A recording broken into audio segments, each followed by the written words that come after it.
તો ડાંગ માટે હવામાન વિભાગ દ્વારા આગાહી કરવામાં આવી છે અને આગાહી મુજબ ડાંગ જિલ્લામાં વાતાવરણ બદલાયું છે। ગિરિમથક સાપુતારામાં પણ વાદળછાયું વાતાવરણ છવાયું છે। પૂર્વ પટ્ટી વિસ્તારમાં ધોધમાર વરસાદ વરસ્યો છે તો ચીંચણી સહિત આસપાસના ગામોમાં કમોસમી વરસાદથી ખેડૂતોમાં ચિંતા વ્યાપી છે। તો એકાએક વાતાવરણમાં પલટો જોવા મળ્યો છે અને કમોસમી વરસાદથી ખેડૂતોમાં ચિંતા વ્યાપી છે। ખેડૂતોના પાકને નુકસાન જવાની ભીતિ સેવાઈ રહી છે જેના કારણે ખેડૂતો ચિંતિત બન્યા છે।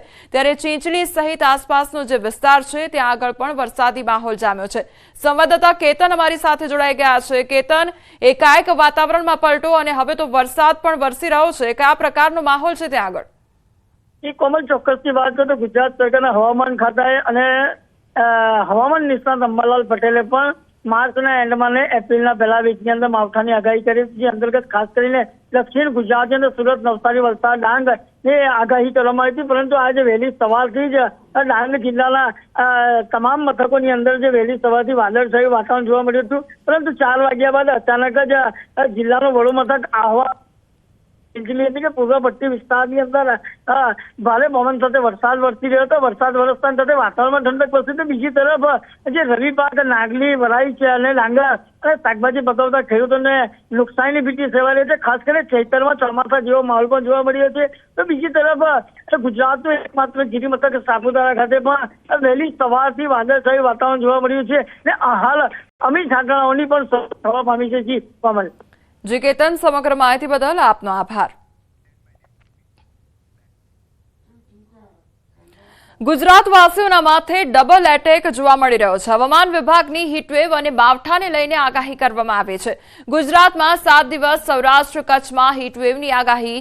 તો આ તપતા કચ્છ અને સૌરાષ્ટ્રની સાથે કેટલાક ભાગોમાં ગાજવીજ સાથે મધ્યમથી સામાન્ય વરસાદ પણ થઈ શકે છે, જેમાં અરવલ્લી, મહીસાગર, દાહોદ, છોટાઉદેપુર, નર્મદા, તાપી, ડાંગ, નવસારી, વલસાડ, દમણ, દાદરાનગર હવેલીમાં સામાન્યથી મધ્યમ વરસાદની આગાહી કરવામાં આવી છે।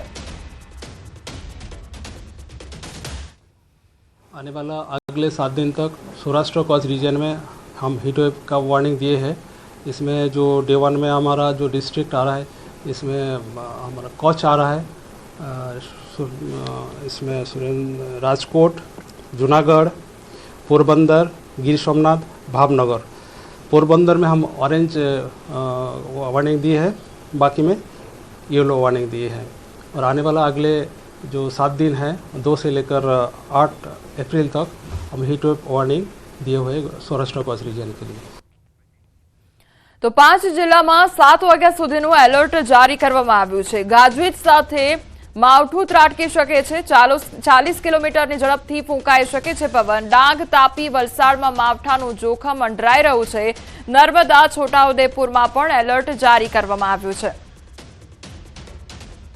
आज के लिए जो thunderstorm, light rain, thunder showers with thunderstorms with gusting speed 32 wind का जो पवन का जो स्पीड रहेगा 30-40 किलोमीटर प्रति घंटा में, जो नॉर्दर्न उत्तरीय जो गुजरात क्षेत्र है उसका जो ईस्टर्न पार्ट वाला डिस्ट्रिक्ट है, अरावली से लेकर नीचे वाला जो डिस्ट्रिक्ट है इसमें, और जो गुजरात रीजन की ईस्टर्न डिस्ट्रिक्ट और साउथर्न जो डिस्ट्रिक्ट है इसमें थंडरस्टॉर्म एंड लाइट रेन का संभावना है। મોરબી મચ્છુ 2 ડેમના 2 દરવાજા ખોલવામાં આવ્યા છે। 2 દરવાજામાંથી 1300 ક્યુસેક પ્રવાહથી પાણી છોડવામાં આવ્યું છે અને મચ્છુ 2 ડેમના દરવાજા રિપેરિંગ કરવા માટે ડેમ ખાલી કરવાની આજથી શરૂઆત કરવામાં આવી છે। લોકોને પાણીની તંગી ન સર્જાય તે માટે પમ્પિંગ દ્વારા પાણી પહોંચાડવામાં આવશે। તો ડેમના જે દરવાજા છે તે ખોલવામાં આવ્યા છે। બીજી તરફ રિપેરિંગની કામગીરી કરવામાં આવતી હોવાને કારણે આ દરવાજા ખોલવામાં આવ્યા છે અને પમ્પિંગથી પાણી છોડવામાં આવ્યું છે। ડીસા દુર્ઘટના મામલે એક્સક્લુઝિવ સમાચાર સામે આવી રહ્યા છે। બનાસકાંઠા ડીસાની દુર્ઘટના મામલે તપાસ હાથ ધરવામાં આવી રહી છે। દુર્ઘટનાની તપાસ માટે સરકારે ઉચ્ચ સ્તરીય સમિતિ બનાવી છે। આઈએએસ ભાવિન પંડ્યાની અધ્યક્ષતામાં સમિતિની રચના કરવામાં આવી છે। તો આઈપીએસ વિશાલ કુમાર વાઘેલા સમિતિના સભ્ય છે। એપી સંઘવી સમિતિના સભ્ય અને માર્ગ મકાનના એન્જિનિયર કે એ ગાંધી સમિતિના સભ્ય છે। તો એક સમિતિની રચના કરવામાં આવી છે અને આખી તપાસ હવે તેમને સોંપવામાં આવી છે। આ સૌથી મોટા સમાચાર ડીસા દુર્ઘટનાને લઈને મળી રહ્યા છે।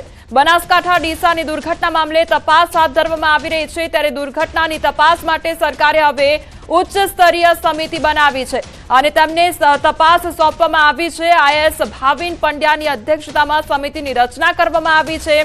આઈપીએસ વિશાલ કુમાર વાઘેલા સમિતિના સભ્ય તેમજ એપી સંઘવી સમિતિના સભ્ય, માર્ગ મકાનના એન્જિનિયર કે એ ગાંધી સમિતિના સભ્ય છે। 15 દિવસમાં તપાસ રિપોર્ટ સોંપશે સમિતિ। આ જે સમિતિ તૈયાર કરવામાં આવી છે તેમના દ્વારા 15 દિવસમાં આખો રિપોર્ટ પણ સોંપવામાં આવશે। સંવાદદાતા ગીતા મારી સાથે જોડાઈ ગયા છે। ગીતા, સૌથી મોટા સમાચાર દુર્ઘટનાને લઈને કે હવે તપાસ માટે સરકારે ઉચ્ચ સ્તરીય સમિતિ બનાવી છે, કોનો સમાવેશ, શું અપડેટ? જી, બનાસકાંઠાના ડીસામાં ગઈકાલે જીઆઈડીસી ફેક્ટરીમાં જે દુર્ઘટના થઈ જેમાં 11 મજૂરોના મોતની ઘટના સામે આવી છે। હવે રાજ્ય સરકાર જાગી છે અને તપાસ સમિતિની એક રચના કરી છે, જેમાં મહેસૂલ વિભાગના અધ્યક્ષ ભાવિન પંડ્યા, ગાંધીનગરના પોલીસ મહાનિર્દેશક વિશાલ કુમાર વાઘેલા, એપી સંઘવી કે જેઓ ફેક્ટરીઝ અને બોઇલર્સના જે વિભાગ છે તેના ડાયરેક્ટર છે, કે ગાંધી કે જેઓ માર્ગ અને મકાન વિભાગના ચીફ એન્જિનિયર છે, તે તમામને તપાસ સમિતિમાં સમાવાયા છે।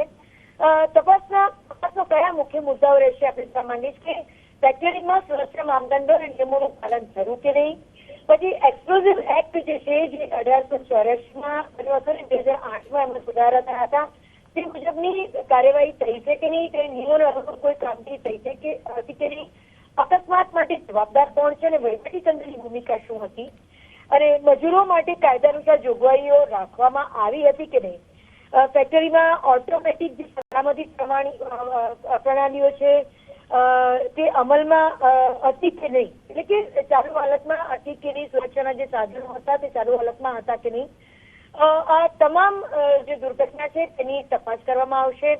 સ્થાનિક જે પ્રશાસન છે, પોલીસ તંત્ર છે અને અન્ય સંસ્થાઓને પણ તપાસ સહયોગ આપવાની સૂચના આપવામાં આવી છે અને રિપોર્ટ રાજ્ય સરકારને 15 દિવસની અંદર સોંપવાનો નિર્ણય લેવામાં આવ્યો છે। હાલ તો સરકારે આ તપાસ સમિતિની રચના કરી છે અને તપાસ સમિતિમાં જે સભ્યો આપણે બનાવ્યા તે તમામને ઇન્વોલ્વ કર્યા છે। જી ગીતા, હાલ તપાસમાં શું અપડેટ મળી રહ્યું છે અને આગામી સમયમાં કેટલા ખુલાસા થઈ શકે છે?